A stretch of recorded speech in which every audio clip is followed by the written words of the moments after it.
Cartoon story. शादी के कुछ सालों में ही उसके पति की मृत्यु हो जाती है, जिसके बाद उसके ऊपर सास की जिम्मेदारी आ जाती है और वो अब अपनी सास के साथ घर में अकेली रहती है। मम्मी, नाश्ता बना दिया है, टाइम से खा लेना। दोपहर का खाना शीला आकर बना देगी, मैं ऑफिस जा रही हूँ। अरे क्यों उस टेप रिकॉर्डर पर पैसे खर्चा करती हो? इतना काम मैं खुद भी कर सकती हूँ। हाँ हाँ बिल्कुल, आधे समय तो जोड़ों के दर्द की दवाई खाती हो और फिर काम करने की बात करती हो। दवाई खाती हूँ तो क्या, मैं अभी भी अकेली 10 पर भारी हूँ। हाँ हाँ मैंने मान लिया। मधु घर से चली जाती है, जिसके बाद सास नाश्ता कर दवाई लेकर टीवी देखने बैठ जाती है। दोपहर को शीला घर आती है। अरे क्यों माँ जी, आज किस बात से मेरी नौकरी बची? अरे चल, ज्यादा बक बक मत कर, काम कर अपना। शीला खाना बनाने लगती है और सास वहीं पास में बैठ जाती है। माँ जी, मैं तो हमेशा ही बोलती हूँ दीदी की दूसरी शादी करा दो। कब तक आप दो औरतें घर में अकेली रहोगी? आजकल माहौल भी बहुत खराब है और फिर दीदी की उम्र भी तो निकली जा रही है ना। तेरा नाम टेप रिकॉर्डर सही रखा है मैंने।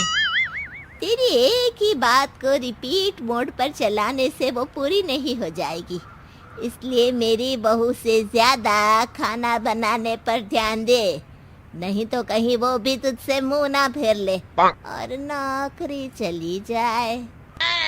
क्या माँ जी, आप भी हमेशा मेरी नौकरी के पीछे ही पड़ी रहती हो? तो क्या तेरे पीछे पड़ूं? इसी तरह दोपहर से शाम हो जाती है और शीला अपना काम खत्म कर वापस चली जाती है। अब अकेली सास एक बार फिर टीवी देखने बैठ जाती है, जिसकी थोड़ी ही देर में मधु घर आ जाती है और सास बिना कोई देर किए शीला की बातें उसे बताने लगती है। मम्मी, आप भी ना किसी बच्चे से कम नहीं हो, जिसके पास हमेशा शीला को लेकर कोई ना कोई बात रहती ही है। अब बस भी करो ना, इतनी बुरी नहीं है बेचारी। अरे मैंने कब कहा बुरी है, बस उसकी बातें करके मुझे बड़ा मजा आता है। सास की बात पर हंसते हुए दोनों डिनर करने बैठती ही हैं कि लाइट चली जाती है। अंधेरे में मधु मोबाइल की फ्लैश लाइट जलाकर मोमबत्ती ढूंढने लगती है। तभी उसे हॉल में कुछ गिरने की आवाज आती है। मम्मी, आप अंधेरे में इधर उधर क्यों घूम रही हो? अरे तेरे पीछे ही तो खड़ी हूँ। हाँ, अगर आप यहाँ हो तो वो हॉल में सामान कैसा गिरा? भूत आया। अरे मुझे क्या पता, जाकर देखना पड़ेगा ना। दोनों हॉल में जाते हैं, लेकिन वहाँ कोई नहीं होता। अब उन्हें कमरे में से सामान गिरने की आवाज आती है। लगता है ये भूत चोरी करने आया है, इसे वापस कब्र में पहुंचाना ही पड़ेगा। बस हाँ, आप ज्यादा ना 30 मार खा मत बनो, मैं पुलिस को फोन करती हूँ।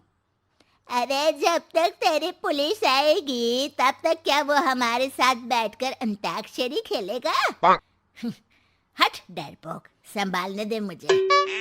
अब सास पास रखा फ्लावर पॉट उठाकर कमरे की तरफ बढ़ने लगती है, जहाँ उसे 2 आदमी दिखाई देते हैं। पीछे पीछे मधु भी वहां आ जाती है। मम्मी, अभी भी मौका है, बाहर भाग जाते हैं। मधु की आवाज सुन चोर चौकन्ने हो जाते हैं। ओए तुम दोनों, जहां हो वहीं खड़ी रहना, नहीं तो दोनों को गोली मार दूंगा। अरे तुम दोनों अभी के अभी बाहर जाओ, नहीं तो मैं तुम्हें जिंदा नहीं छोड़ूंगी। ये बुढ़िया हमें धमकी दे रही है। अबे तुम दो अकेली अब लड़ते क्या कर लोगी?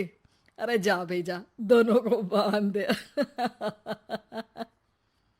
जैसे ही दूसरा आदमी सास को पकड़ने उसके पास आता है, तो वो उसके सर पर फ्लावर पॉट मार देती है। उसके सर से खून बहने लगता है, जिसे देख दूसरा आदमी गन निकालकर हवा में गोली चला देता है, जिससे बचते हुए दोनों सास बहू वहां से भाग जाती हैं। अब वो तीनों एक दूसरे के आगे पीछे पूरे घर में भागने लगते हैं।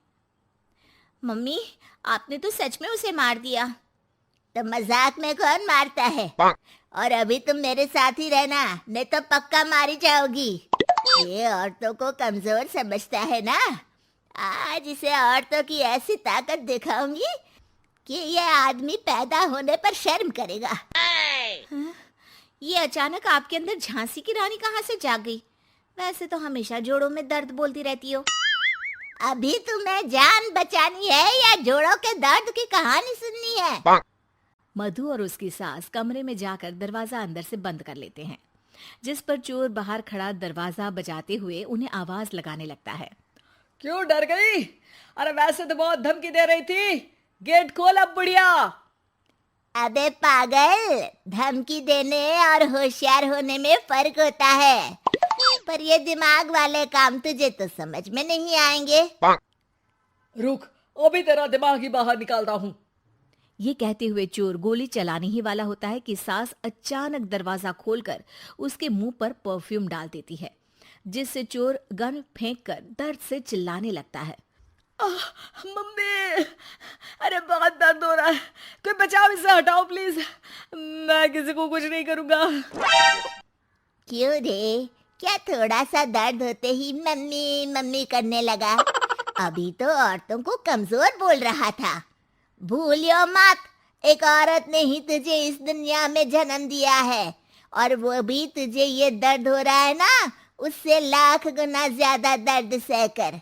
इसलिए औरतों को दोबारा कमजोर भूल कर भी मत बोलियो। वाह मम्मी, आपका ये रूप तो मुझे पता ही नहीं था। आपने तो कमाल ही कर दिया। कहा था ना, अकेली ही 10 पर भारी पड़ सकती हूँ। ये तो फिर भी 2 ही थे। इतनी देर में पुलिस भी वहां पहुंच जाती है। आ गए आप, कर लो इन्हें अरेस्ट और जेल में बैठकर अंताक्षरी खेलना।